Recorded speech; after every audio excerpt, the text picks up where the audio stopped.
प्रभु मैं तेरा तेरा तेरा, तू मेरा मेरा मेरा, मैं तेरा तेरा तेरा, तू मेरा मेरा मेरा।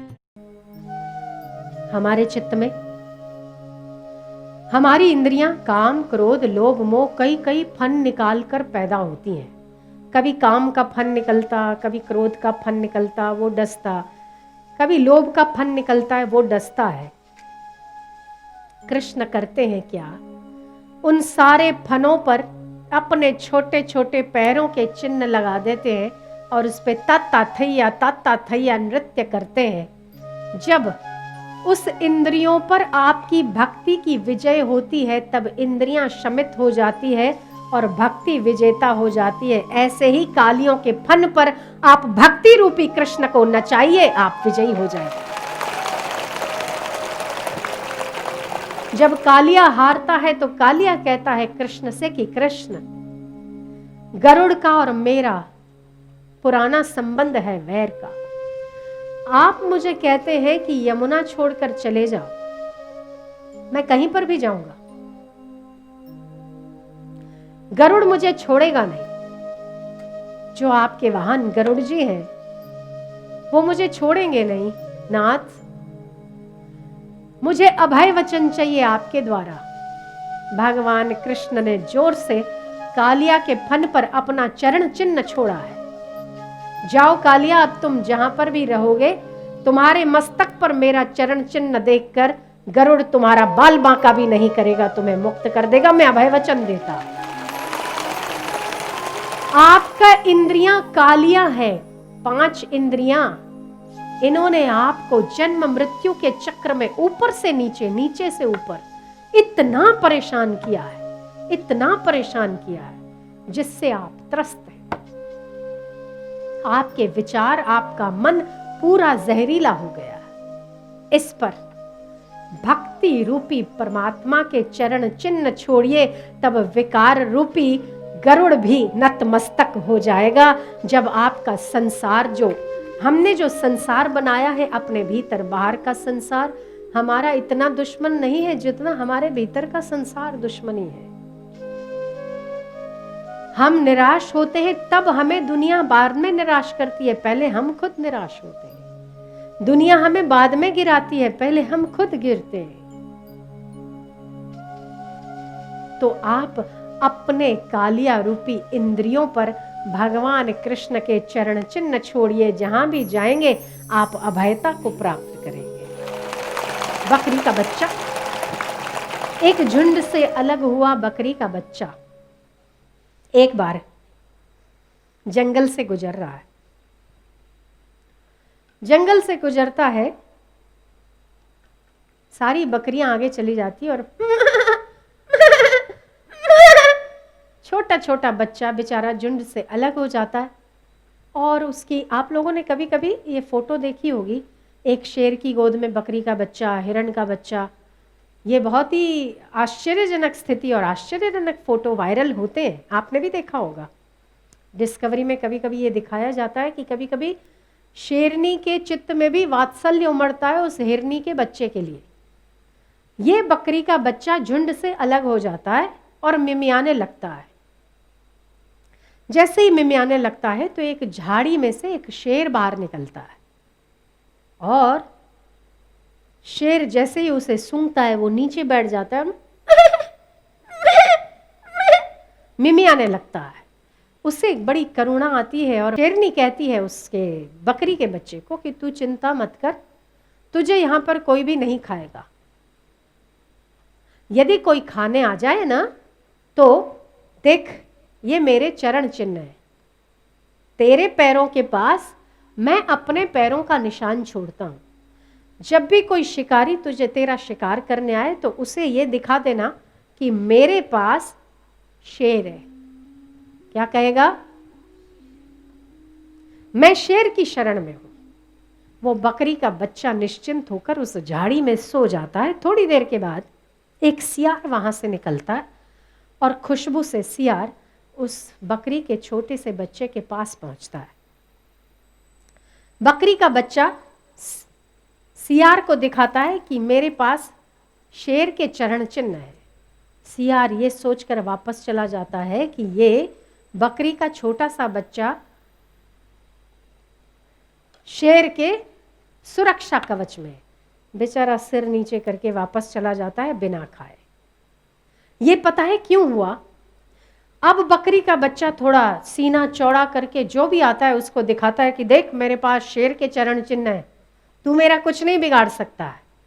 छोटा सा बकरी का बच्चा शेर के बच्चे की तरफ बहादुर हो जाता है। क्यों? क्योंकि उसके पास शेर के चरण चिन्ह होते हैं। आप भी जब जब सिकुड़ते हैं ना संसार में, जब जब हताश और निराश होते, जब दीनता और हीनता को स्वीकार करते, तब आप भी परमात्मा रूपी चरण चिन्हों को दिखाइए और निर्भीक बन जाइए, दूसरों का सम्मान प्राप्त करिए। यदि आपके हृदय में परमात्मा की भक्ति या ईश्वर के चरण अंकित हैं, तो निश्चय और निश्चय मानिए ये संसार की विपत्तियों से बड़ी विपत्ति आपका कुछ नहीं बिगाड़ सकती, कुछ भी नहीं बिगाड़ सकती। पर उसके लिए आपके चित्त में भक्ति होनी चाहिए, प्रेम होना चाहिए, ईश्वर के प्रति निष्ठा होनी चाहिए। चरण चिन्ह अंकित करिए। ईश्वर के चरण चिन्ह निर्भीक बनाने वाले, स्वस्थ बनाने वाले, आपको बचाने वाले, संसार की उस तमाम आसक्ति से, लोभ से, मोह से हमारी सुरक्षा करते। कृष्ण का एक नाम प्रसन्नता, कमिटमेंट, खुशी का, प्रसन्नता का, आनंद का। आप भी संकल्प जरूर कीजिए, आप भी प्रसन्न रहें और दूसरों को प्रसन्न रखें। कृष्ण के पूरे जीवन में कृष्ण ने अघासुर को मारा, बकासुर को मारा, शक्टासुर को मारा, पूतना को मारा, कंस को मारा। ये ना मारते और केवल अपने आनंद प्रमोद में जीवन व्यतीत करते तो क्या जाता था? मक्खन तो उनको खाने को मिल रहा था, अगर मक्खन दूसरों को नहीं खिलाते तो क्या जाता था? पर परमात्मा स्वयं होकर भी छछियन भरी छाछ पर इसीलिए नाचते क्योंकि दूसरों को प्रेम देने के लिए वो कटिबद्ध और प्रतिज्ञ है। गीता का शंख इसीलिए बजाते क्योंकि वो आप तो निर्भीक हैं पर दूसरों को निर्भीकता का संदेश देना चाहते, इसीलिए वो गीता देते हैं। आपको खुद को पीने के लिए पानी नहीं है ऐसा नहीं है, पर दूसरे जहरीला पानी ना पिए इसीलिए वो सेवा करते हैं, इसीलिए वो सेवा के लिए कटिबद्ध है। भगवान कृष्ण का जीवन दृढ़ प्रतिज्ञ है। किसके लिए? सेवा के लिए। हम कृष्ण के जीवन में ऐसी कई घटनाएं देखते हैं जो केवल और केवल सेवा के उद्देश्य से की जाती है। ये सारी प्रकृति जो है ना, ये सारी प्रकृति जो आपको दे रही है, क्या इसका कोई चार्ज लेती है? क्या बिल आप चुकाते हैं भगवान को?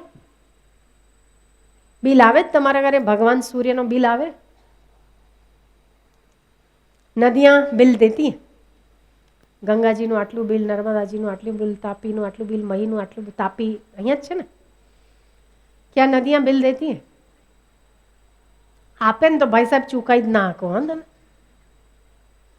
क्या सूर्य भगवान बिल देते हैं? किसी को दिया है? कोई नापीवत कहजो। भगवान की बिजली का बिल आता है क्या? नहीं आता है। भगवान के पानी का बिल आता है? आता है। क्या तुम अपनी सांसों का बिल चुकाते हो?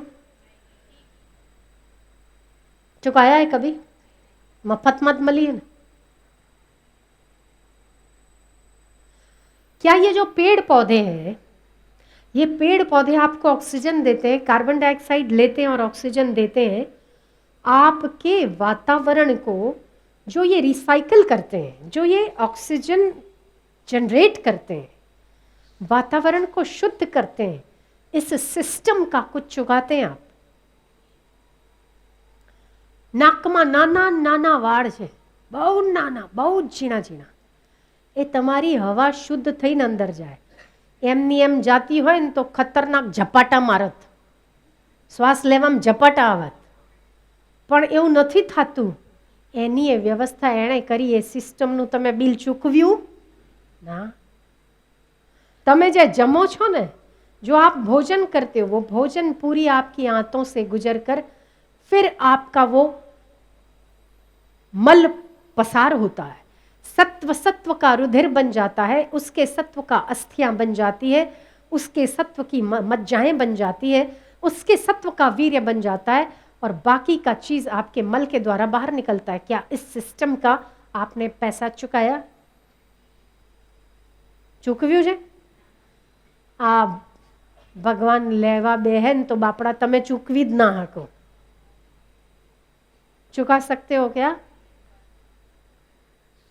कभी नहीं चुका सकते। तो ये जो परमात्मा है ना, जो आपको बिना पैसों के और बिना मूल्य के जो सब कुछ दे रहा है, उसने सारे संसार का सिस्टम उसी प्रकार से सेट किया है कि आप जीवित रह सको, आपको सांसें मिल सकें, आपकी बुद्धि सही काम कर सके, आपका शरीर का सिस्टम सही काम कर सके। ये परमात्मा ने आपकी सेवा ही तो की है। क्या किया है? आपसे कुछ लिया तो नहीं। तो इतना तो बनता है कि आप समस्त सृष्टि को परमात्मा के बच्चे जानकर उनकी सेवा कर डालो तो परमात्मा के ऋण से मुक्त हो जाओगे।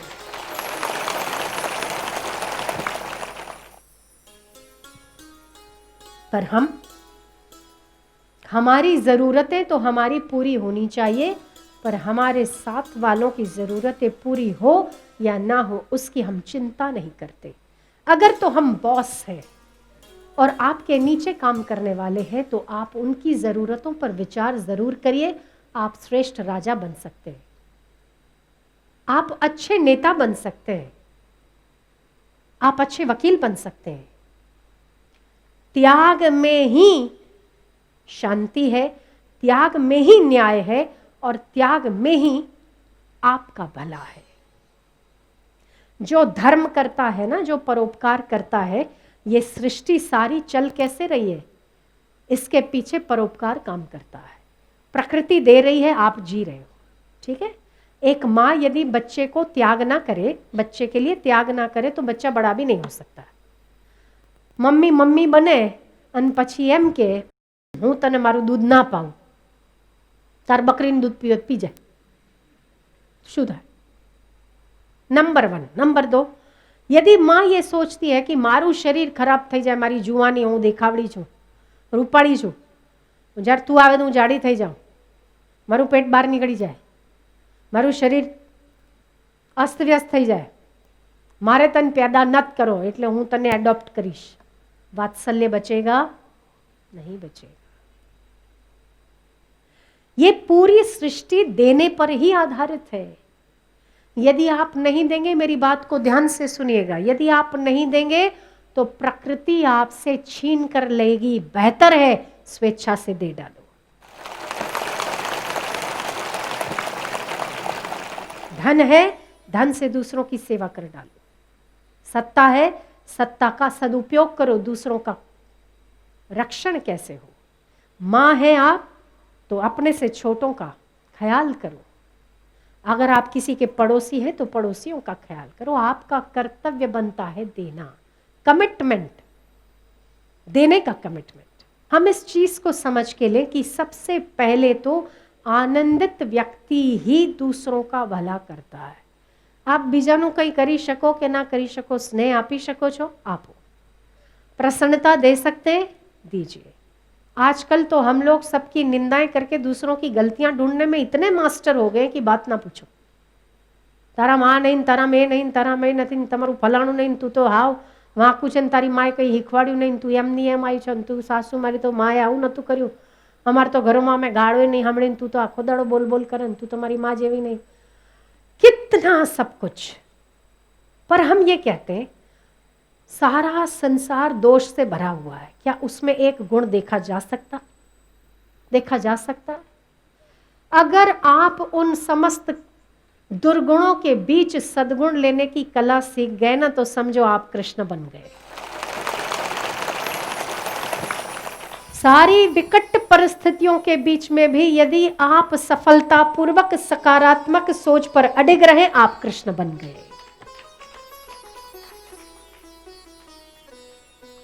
हम लोग हीरे ढूंढते हैं कोयले में से कि कोयले ढूंढते हैं खान में से? हीरे ना, कोयले को छोड़ देते हैं। કોલસામાંથી હીરો ક્યાં મળે ને એને શોધીએ, અને પાછા હીરાના પથ્થરમાંથી જે સુપર ક્વોલિટી હોય ને એ શોધીએ। बरोबर છે? बरोबर છે? मिट्टी की खदानों में से हम मिट्टी नहीं पर सोना ढूंढते हैं, ठीक है? कोयले की खदानों में से हम कोयला नहीं पर हीरा ढूंढते हैं। ऐसे सारे संसार में या आपके इर्द गिर्द यदि दुर्गुण भरे पड़े तो उसमें से भी आप सद्गुण ढूंढ लो ना, हीरा है वो। हम ये मानते हैं कि सब लोग दुर्गुणी है, मानी लीधું બધા दुर्गुणी છે, પણ એનામાં ભગવાન છે, એ તો સદગુણ છે ને મારા બેટા, જોઈ લે ને, क्या दिक्कत है? ये सारी सृष्टि के कण कण में, अणु अणु में, बृहद में, साम्य में, विशाल में, व्यापक में, व्यष्टि में, समष्टि में, आज कल, अभी और तभी, यहां और वहां, हर जगह पर परमात्मा की परिपूर्णता है। जहां देखना चाहो आपके सामने प्रकट है, देखो ना। पर हम यदि हीरानी खाणमांथी कोलसा ज शोधीए तो एमां कोनो वांक? हीरो नानो ज होय, एक ज होय, ओछो ज होय, पण कोयले की खदानें बड़ी होती है, हीरा कम होता है, फिर भी हम ढूंढते तो हीरा ही है ना। ऐसे दुर्गुण बहुत है, निराशाजनक विचार बहुत है, प्रतिकूलताएं बहुत, ये समाज प्रतिकूलताओं से भरा पड़ा है। उसमें से प्रसन्न रहने की कला सीख लो ना, ये हीरा है, का नाम कृष्ण है, कमिटमेंट का नाम कृष्ण है। कैसा कमिटमेंट? प्रसन्न रहो और प्रसन्न रखने का कमिटमेंट, स्वस्थ रहो और स्वस्थ रखने का कमिटमेंट, धर्म पर चलो और धर्म पर चलाओ इसका कमिटमेंट, सत्य बोलो और सत्य पर चलाओ उसका कमिटमेंट, परम उदार बनो और परम उदारता लाओ इसका कमिटमेंट, सेवा करो और सेवा करवाओ इसका कमिटमेंट। कृष्ण का पूरा जीवन ही कमिटमेंट है। आप ये देखो, कृष्ण युद्ध नहीं करना चाहते थे महाभारत के काल में, कृष्ण शांति दूत बनकर जाते हैं दुर्योधन के पास कि दुर्योधन युद्ध करोगे, दोनों ओर से सेनाओं का लहू बहेगा, क्या प्राप्त होगा तुम्हें और क्या प्राप्त होगा कौरवों को, पांडवों को? तुम अधिकार दे दो, पांडवों का जो अधिकार है तुम्हें दे देना चाहिए, अगर तुम नहीं देते हो तो युद्ध होगा। दुर्योधन, युद्ध किसी के भी हित में नहीं है। कृष्ण चाहते हैं कि शांति का दूत बनकर मैं जाऊं और मेरी शांति का प्रस्ताव स्वीकार हो, पर स्वीकार नहीं होता है, कृष्ण के विपरीत होता है। तब भी उस प्रतिकूल परिस्थिति में अर्जुन को निर्भीक बनाने का कमिटमेंट कृष्ण का है, तो निर्भीक बनाते हैं। एम रड़ता नहीं हूं तो शांति दूत बनीने गयो तो भला माणे एणे तो मारी बात ज न मानी, हवे शुं थाय, मारी कोई बात ज मानी नहीं, एणे रड़ता नहीं। ये नहीं तो ये, अगर ये करता है तो तेरा भला होगा, नहीं करता रड़ता नहीं। आखी गीता कही नाखी, आखी पूरी गीता कह डाली, फिर क्या कहते हैं, यत इच्छसी तत् कुरु, तने मारी बात ना समझाती है तो ना कर, पण जो तू करीश, तू अगर युद्ध करता है, मरता है तो स्वर्ग को जाएगा, और अगर जीतता है तो यहाँ का राज्य भोगेगा, करवू है तो कर, ना करवू है तो तेल पी। बिंदास मानस छे, आपणे तो मैं कहूं एम थाय ना थाय बाहेर चढ़ी जाए। भाई मारू कर्तव्य है तुमको सही रास्ता दिखाना, करना है तो कर, ना करना मेरी मर्जी। अपेक्षा रहित सेवा है, आशा रहित सेवा है, ये सेवा है। भगवान कृष्ण का जीवन सेवा है। આપણે જરાક હું કર્યું તો મને બધા જોવે, તમને ખબર છે હું તો એકાદશીની કેટલી બધી સેવા કરું છું, કેટલા બધા લોકોને જોડ્યા સત્સંગમાં, તો જોડ્યા પેલો જોવે ને તારી અકાઉન્ટનું ખાતું રાખવા દે અને હું લેવા બોલ બોલ કરે તે, તમને ખબર છે હું તો બહુ ઉપવાસ કરું, હો એટલા બધા કે વાત ના પૂછો, પણ એ કહેવાની જરૂર ના હોય। आप सेवा किसी और के लिए नहीं करते, अपने आप के लिए करते हैं, अपने कल्याण के लिए करते हैं, किसी और का उपकार नहीं करते। स्वामी विवेकानंद ने कहा कि यदि आप समाज का भला कर रहे हैं और आप ये सोच रहे हैं कि आपके उपकार की ज़रूरत समाज को है, એ વસ્તુ મગજમાંથી કાઢી નાખજો। आप जो कुछ भी करते हैं आप अपना भला करते ये सोचकर सेवा करोगे तभी भला होगा।